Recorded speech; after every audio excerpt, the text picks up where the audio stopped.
പാരമ്പര്യക്കാരന് കർത്താവുമായിട്ട് daily account correct അല്ലെങ്കിൽ service charge കൂടിക്കൊണ്ടിരിക്കും. കാര്യം ദൈവം നമുക്ക് എന്ത് തന്നാലും ദൈവത്തിന് നഷ്ടമായിരിക്കും. അത് നിങ്ങൾക്കറിയാമല്ലോ. ദൈവത്തിന് നമുക്ക് ലാഭമായിരിക്കും. വിശ്വാസം ഒരു വ്യക്തിക്കുണ്ടെങ്കിൽ അത് സത്യസന്ധമാണെങ്കിൽ ദൈവത്തിന് അലോട്ട്മെൻറ്റായി ചെയ്യേണ്ടി വരണത് നിത്യജീവനായിരിക്കും. പക്ഷെ അത്രയും റിട്ടേൺസ് നിൻ്റെ ഭാഗത്തുനിന്ന് ഉണ്ടാകത്തില്ല. അതാണ് ദൈവത്തിന് നഷ്ടമാണെന്ന് പറയാൻ കാര്യം.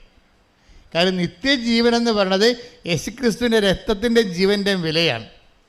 വിശ്വാസം കൊണ്ട് ദൈവരാജ്യത്തിലേക്ക് വരുമ്പോൾ നിനക്ക് ഇൻവെസ്റ്റ് ചെയ്യേണ്ടി വരണത് വിശ്വാസമാണ്. പക്ഷെ ദൈവത്തിന് അലോട്ട് ചെയ്യേണ്ടി വരണത് നിത്യജീവനാണ്. എന്താ കാര്യം? നിത്യജീവൻ പക്ഷേ ക്രിസ്തുവിൻ്റെ രക്തത്തിൻ്റെ വിലയാണ്, ജീവൻ്റെ വിലയാണ്. പാപത്തിൻ്റെ പരിഹാരം അവൻ ചെയ്തത് കാരണം നിൻ്റെ പരിഹാരമാണ് നിനക്ക് ലഭിക്കണത്.